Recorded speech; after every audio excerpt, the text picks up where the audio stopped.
when I saw the text on my phone that read, "I want a divorce. All communication through my lawyer." My hands froze. No warning. No fight. Just a cold, sharp sentence like a knife to the chest. I stared at those words while my heart thundered in my ears. And all I replied was, "Understood." Then I stood up, took a deep breath, and began pulling every financial string I controlled. 72 hours later, her lawyer was frantically calling me, begging for a conversation. "My name is Ryan. I'm 38, live just outside of Denver, and I thought I had the kind of marriage people envy. At least, I used to think that. My wife, Jessica, and I had been married for 9 years.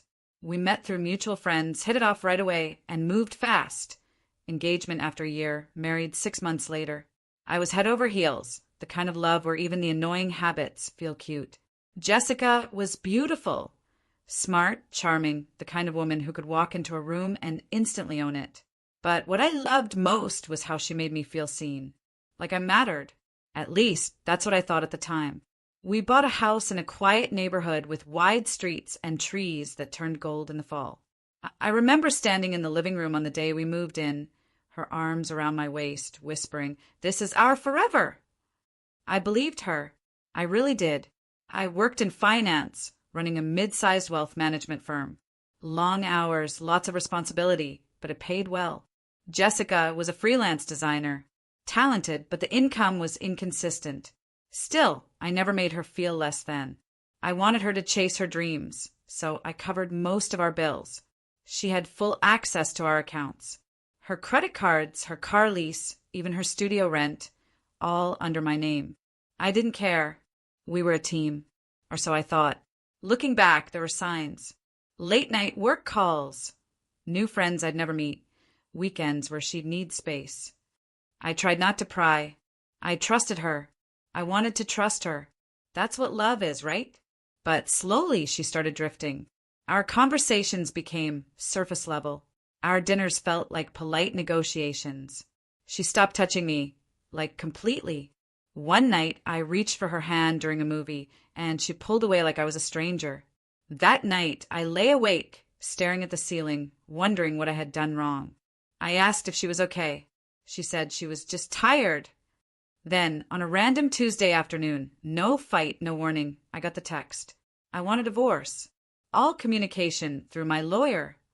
"No, I'm sorry." No explanation. Just done. I stared at it for so long that my phone screen dimmed and shut off. My hands were trembling. My legs went numb. I felt like I was sinking into the floor. I didn't reply with anger. I didn't beg. I didn't scream. I just wrote. "Understood." That was the moment the switch flipped. The pain didn't go away, it just got buried. Something cold, sharp, and crystal clear took its place. Jessica wanted to play hardball? Fine. She forgot who she married. After I texted back, "Understood," I sat in silence on the edge of our bed. Well, my bed now, I guess. The sheets still smelled like her perfume. That same soft vanilla scent I used to love. It made my stomach turn. I scrolled through our old pictures, like a man trying to remember if the life he lived was real or some long con. That we were in Maui, laughing in the sun. Her arms around me on our anniversary. That dinner we had at that cliffside restaurant she loved. How does someone go from forever to contact my lawyer without even a goodbye? But I didn't cry. I didn't even scream. I just fell hollow. That is, until I checked our joint credit card statements. Jessica had spent nearly $7,400 in the past month. New clothes, spa treatments, an Airbnb I'd never heard of in Aspen. We hadn't gone to Aspen. There was even a charge for 2 plane tickets to San Diego. I checked the dates. It was that weekend she said she was visiting her sister. My chest burned. Not like heartbreak. Like rage. Slow, creeping, quiet rage. I opened my email. There it was, the formal divorce notification from her lawyer. No details about custody or assets. Just a generic line. My client wishes for all marital assets to be divided equally and communication to remain between counsel. Equally? She didn't earn a fraction of what I did. She had no idea how finances worked. She had no idea how much she depended on me. And now she wanted me to just walk away? To hand over half of everything while she played house with some secret guy in Aspen? I remembered the moment we merged our finances. She looked at me and said, "What's yours is mine, right?" I laughed and said yes. Like a damn fool. I started digging deeper. I found hotel bookings she made using my Amex. Dinner reservations for 2 at restaurants I had never been to. Even a subscription to a couple's yoga class downtown. I wasn't the other half of that couple. Each click, each charge, it felt like someone was peeling my skin back, exposing nerves I didn't know I had. The worst part? I saw she had transferred $5,000 from our joint savings to a private account just 3 days before sending that text. So she had been planning this, while pretending everything was fine. While sleeping in my bed, eating my food, living in a house I paid for, she was plotting her exit. I called her once. Just once. She didn't answer. She texted back 2 words. Via lawyer. No shame. No guilt. That night, I poured myself a drink. Bourbon. Neat. Sat on the porch in the freezing air until I couldn't feel my fingers. I wasn't thinking about how to win her back. I wasn't thinking about what I'd lost. I was thinking about control. She wanted war, and I knew exactly where to strike. You see. Jessica never bothered to understand the counts. She just spent freely, assuming I'd always be there to refill the well. She had no idea what was coming. She thought she could just walk away clean with her hands full. She thought wrong. The next morning, I sat in my home office with every account open on my screen. My laptop fan whirred like it was about to lift off. Maybe it felt the heat I did. My fingers hovered over the keyboard for a moment. I was thinking about the years, about the way she used to lay her head on my chest after a bad day, about how she'd reach for my hand at parties when she got anxious. Then I remembered the 2 plane tickets, the Aspen Airbnb, the silence when I called. My hands didn't shake anymore. First, I canceled every credit card with her name on it. I had full authority. They were under my name. It was my money. I revoked access to the joint accounts. I rerouted my paychecks into a brand new private account. I locked down the house's equity line and froze the investment accounts we co-owned. She'd wake up that morning thinking she could grab a latte and maybe buy some cute winter boots with my money. She was in for a surprise. But as powerful as that felt, I won't lie, that day was heavy, heavier than I imagined. My mind kept flicking between business mode and emotional wreckage. In one moment, I was calculating account locks and asset protection, and in the next, I was curled up on the couch with tears silently running down my face.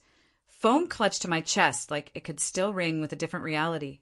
The house was too quiet, echoes where laughter used to be. Every room whispered memories. Her favorite coffee mug sat clean in the dish rack, untouched since Monday.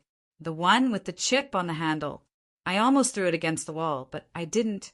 I just stood there, frozen. I didn't eat that day, or the day after. My appetite left with her. I'd shower, get dressed, sit down at my desk, and then stare at the wall for hours. But I didn't let anyone know. Friends started texting. Everything okay? You've been quiet. You and Jess good. I typed replies, then deleted them, then typed again. I couldn't say the words yet.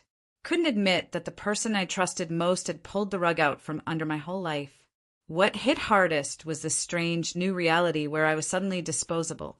9 years of love, dates, anniversaries, dreams reduced to a cold, emotionless text. She didn't even call me to say she was done. Didn't sit across the table and look me in the eyes. I didn't even get the decency of a goodbye. I was mourning someone who was still alive, someone who was probably laughing over wine in Aspen with a man I didn't know. Someone who used to say she couldn't fall asleep without my voice in the room. Now, she didn't even want to hear it. I started losing sleep. I'd lay in bed staring at the ceiling, rewinding everything. The times I defended her when others criticized. The Christmases I spent with her side of the family, even though I hated the drama. The nights I stayed up late fixing her website so she could meet a client deadline. All those things I did out of love, and now, none of it mattered. And yeah, I thought about what she might be telling people. That I was cold, controlling, distant. Maybe she painted me as the villain. People always do when they've already chosen someone else. But I didn't care about her story. I cared about mine. And in my story, this wasn't going to be the part where the sad husband disappears and the cheating wife moves on in luxury. This was going to be the pivot. I started researching. Not just revenge fantasies. I mean real legal strategy. I called a lawyer. A shark. Not the family-friendly type. The kind that smiled while explaining loopholes that would make the other side bleed. We went over every document, every account, every asset. And as we talked, something started to shift in me. Something sharp. Something focused. I began planning. Not with anger, but with precision. I kept things quiet. Didn't tell Jessica what I was doing. She thought she had the upper hand. Thought I'd be too heartbroken to fight back. Thought I'd crawl into a corner and let her lawyer run the show. She didn't know that I was documenting everything. She didn't know I'd found the emails between her and a man named Brent. She didn't know I'd hired a PI to confirm their little getaway in Aspen. She didn't know I had receipts, photos, timestamps. She also didn't know that in our state, proof of infidelity affects division of assets. Yeah, she didn't do her homework. I did. Each day, I got a little stronger, a little colder, but clearer. I wasn't grieving anymore. I wasn't the sad husband sitting on the porch with a drink and a shattered heart. I was the man with the matches, staring at a bridge she thought she'd crossed safely. I wasn't going to burn it impulsively. I was going to light it when she was standing in the middle. By day 4, I had fully stepped into the role of a quiet storm. Not loud, not messy, just controlled and deliberate. I knew I couldn't let emotions drive this. I wanted precision. I wanted to win so thoroughly that even she would question how she ever thought she could outmaneuver me. First step? I met with my lawyer again, a guy named Carl. Ex-military, ex-prosecutor, current predator in a 3-piece suit.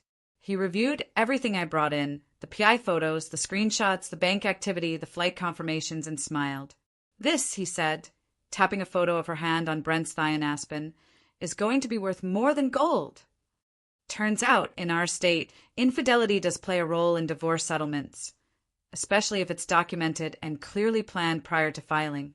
Jessica had initiated the divorce. She thought that gave her power, but she did so while secretly funneling joint funds for an affair, which violated fiduciary duty in marriage. That meant Carl could argue she'd committed marital fraud. Carl's strategy? We file a motion claiming breach of financial responsibility. Demand a full forensic audit of all accounts for the past 6 months. In the meantime, file a temporary restraining order on joint assets, so she can't touch another cent. Oh, and request an emergency hearing to block spousal support based on willful marital misconduct.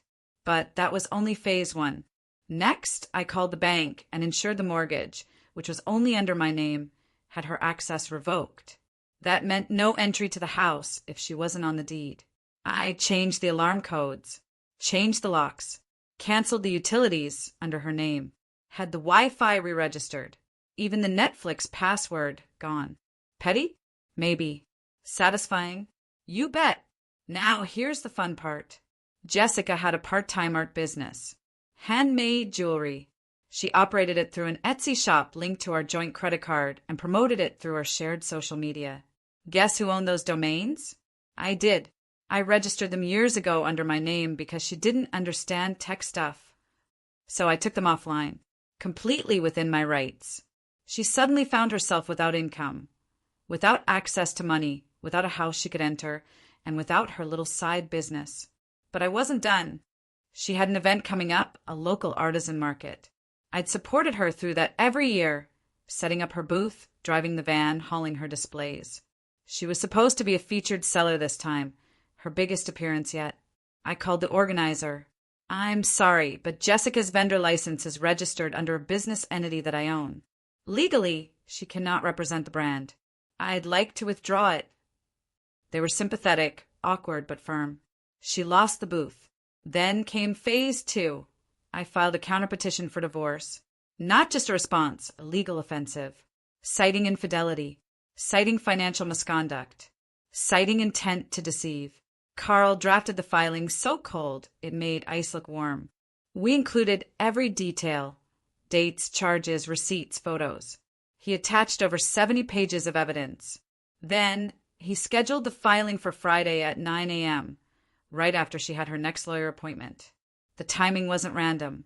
You see, Jessica was about to find out that the person she thought was helpless had just quietly turned the tide of everything. I also left one thing for her, just one, a single message. I sent it through her lawyer's office, attached to a formal asset audit form. The message read, "You wanted silence. You got it. Let's let the court do the talking." Then I sat back and waited. You know what they say about revenge. It's a dish best served cold.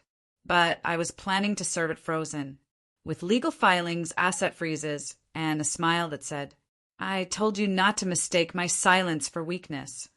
Friday came. At exactly 9 a.m., Carl filed the motion and counterpetition.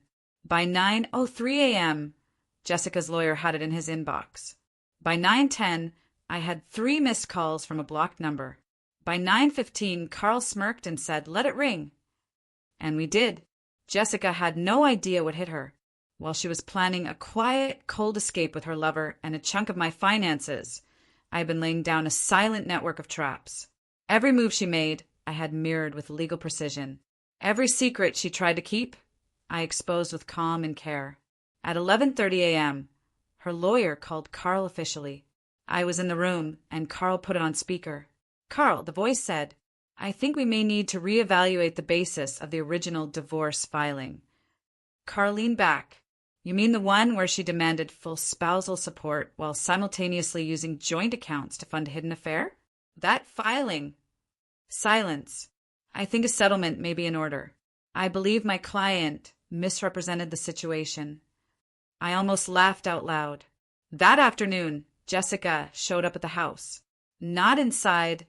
She couldn't get in anymore, but at the gate. She looked completely different. Disheveled. No makeup. Hair thrown up in a bun. She was holding her phone, shaking slightly. "I just want to talk," she said. I stepped out onto the porch, but didn't go down the stairs. "We don't need to talk, Jess," I said. "We have lawyers for that." Her eyes welled up. "You're ruining me. I don't have access to anything. My shop is gone. My money is frozen. Brent's not even. He's not what I thought." I held up a hand. "You ended the marriage with a text. You said all communication should go through your lawyer. I'm honoring that." She stepped closer.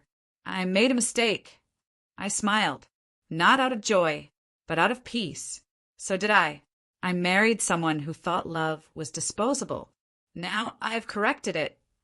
Then I turned around and walked back inside, leaving her standing outside the gate of the home she once treated like her backup plan. The silence I had offered at the beginning, it had turned into the most deafening reply she could ever receive. Within a week, she agreed to a settlement that gave her nothing.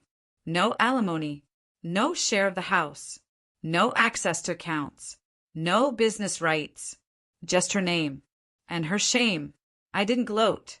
I didn't yell. I didn't post anything on social media. I let the silence say it all. And I slept better that night than I had in years. They say the loudest revenge is the one you never speak. Jessica expected me to break, to beg, to lose control. But I didn't scream. I didn't plead. I stood still, steady, and let my silence become my armor. Every step she took thinking I was weak only made my comeback stronger. Revenge doesn't always need rage. Sometimes it's quiet, strategic, cold like steel. Now, when I think back to that text, all communication through my lawyer, I actually smile. Because in her attempt to cut me off, she gave me the very weapon I needed: distance. And with that, I turned betrayal into power. I learned something in all of this. You don't always have to fight fire with fire. Sometimes you let the fire burn itself out. So let me ask you this. What would you have done if you got that text from your spouse? Would you burn it all down or go silent like I did?